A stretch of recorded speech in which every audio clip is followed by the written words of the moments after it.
Hello everyone, I'm Creeping Ramen. I just wanted to make a really quick intro to introduce myself and to welcome you all to the channel. Thank you for listening to my first video. I hope you all enjoy my content as much as I enjoy making it. I look forward to talking to all of you and interacting with you. If you have any feedback for my channel, please feel free to let me know in the comments or send me a message. You can check me out on Instagram or Twitter, and I appreciate it all. Thank you guys. Enjoy. 3 scary stories to give you the chills. When I was 16 years old, I used to babysit my neighbor's son for her when she would go to visit her mother at the hospital. Devin, the son, never wanted to go see his grandmother in the hospital. He was always too scared. I never found out why. Anyways, for that day, I would go and do my normal schedule, go to school, come home, have dinner, and then walk across the street to babysit Devin for that week. When I got there, Devin was sitting in the front yard counting. I asked him, "What are you doing?" He said, "Playing hide and seek with Lee." I asked him who that was. He said, "It's my best friend." I told him, "I hope you find him," and then I walked up and knocked on the door. By the time my neighbor had answered the door, Devin had run to the backyard to find Lee, I imagine. My neighbor let me in and asked me if I remembered the rules of the house. I told her yes, and she told me that Devin's dinner is in the refrigerator and to heat it up when he comes in to eat. My neighbor ended up leaving around 5 or 6 p.m., so it wasn't dark yet and Devin still had some time to play outside. I would go and look through the window every 10 or 15 minutes to check on him. He was running around the yard playing with another little boy. This went on until I felt like it was time for Devin to come in and eat and get ready for bed. So I opened the back door and Devin was counting. I told him to finish that round and to come inside and to eat after. He said okay and then kept counting. I shut the door and began to heat up Devin's dinner, which was spaghetti if you were wondering. Devin came inside and sat down to eat while I watched Halloween on the couch. Good choice, right? Anyways, after he finished, I told Devin to put his bowl in the sink and go wash up and get ready for bed, and he did so as soon as he was finished. He hadn't been in the bathroom more than about 5 minutes when I heard a knock at the door. It was 8 at night and I didn't know who it was, but I figured it was probably one of Devin's neighbors who needed his mom. So I figured I would answer the door and let them know that she was not home right now. I opened the door, but not all the way, and noticed that the little boy Devin was playing with earlier was standing at the door. He asked me if Devin could come out and play, and I told him no. He smiled and thanked me and said sorry for bothering you, and then walked off into the driveway. I found it odd how this kid's parents would be letting him walk around at night like this, but I brushed it off as flexible parents and shut the door. An hour or 2 later, my neighbor got home, and as I was leaving, she thanked me and I was putting on my shoes, and I felt the urge to tell her about Lee coming over. And this is why I'm telling this story. I told her that Lee had come by, and her face turned white, and she asked if I was joking. I said no, and I asked her why she would ask such a thing. And she said, "Lee is Devin's imaginary friend, and no one else can see him." My heart dropped at this. If Lee was Devin's imaginary friend, who was playing with Devin in the yard?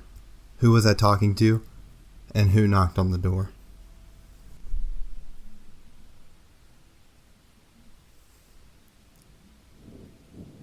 I'm posting here because I'm worried about my mother and sister. I go to college out of state, but my mom, sister who's 15, and dad are currently living in a hotel.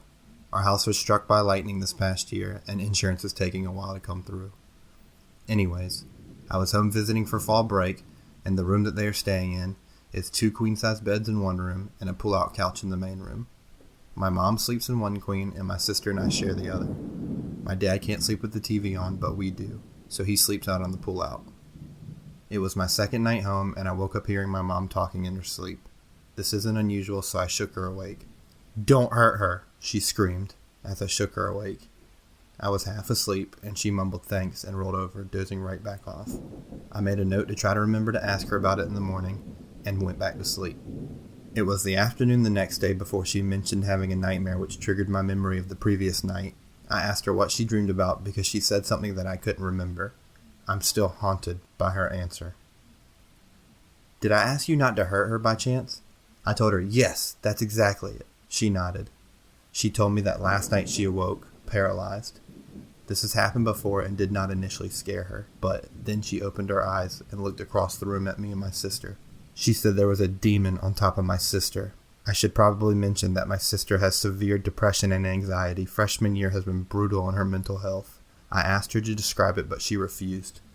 My mother is a Catholic woman, and yet she seems very eager to brush this off. Is it just sleep paralysis? Or could there be a demon feeding on my sister's suffering?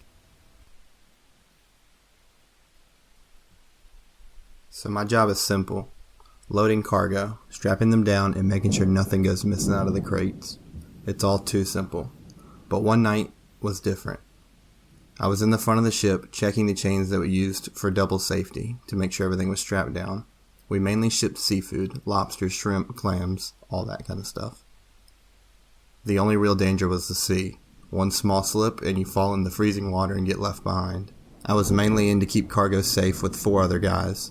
But for safety reasons, let's call them Mike 1, Mike 2, Mike 3, and Mike 4. They were my new guys. I was meant to watch them. Been with them for 3 months. I was out on the left side of the front of the ship smoking a cigarette and letting my deckhands check the work lines.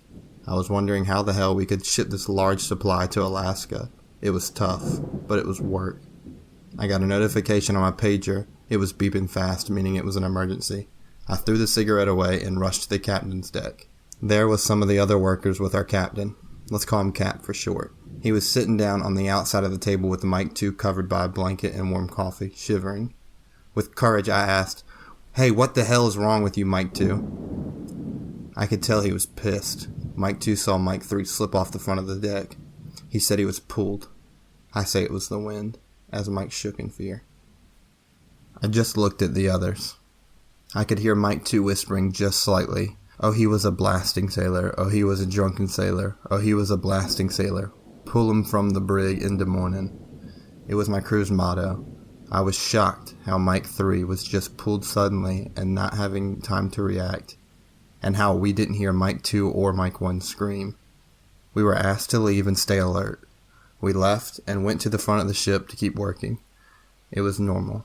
I was with Mike 4 just relaxing, keeping an eye on the cargo. Then he asked me, "Do you think Mike 2 pushed Mike 3 overboard fast so Mike 3 couldn't scream?"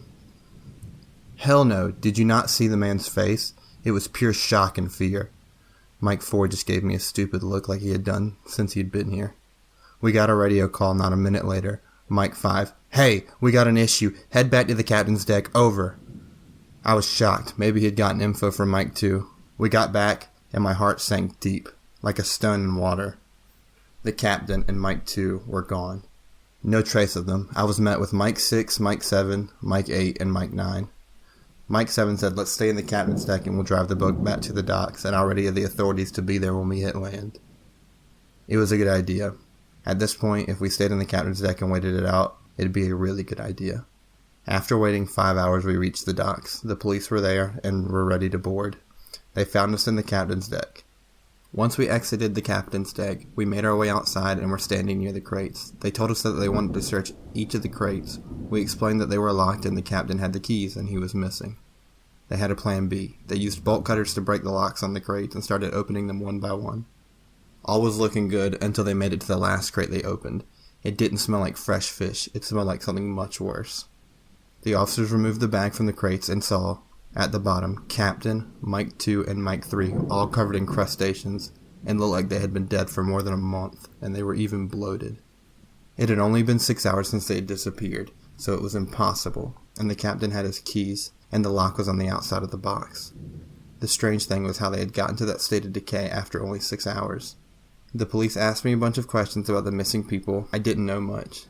There's still one thing that really haunts me about all of this. How close I was to them when they disappeared. Hi everyone. I hope you enjoyed the stories today. If you like what you heard, please give the video a like and hit the subscribe button. It helps me out a lot. And if you really enjoyed it, then you should hit that notification bell because it'll let you know every time I upload something. Thanks for listening.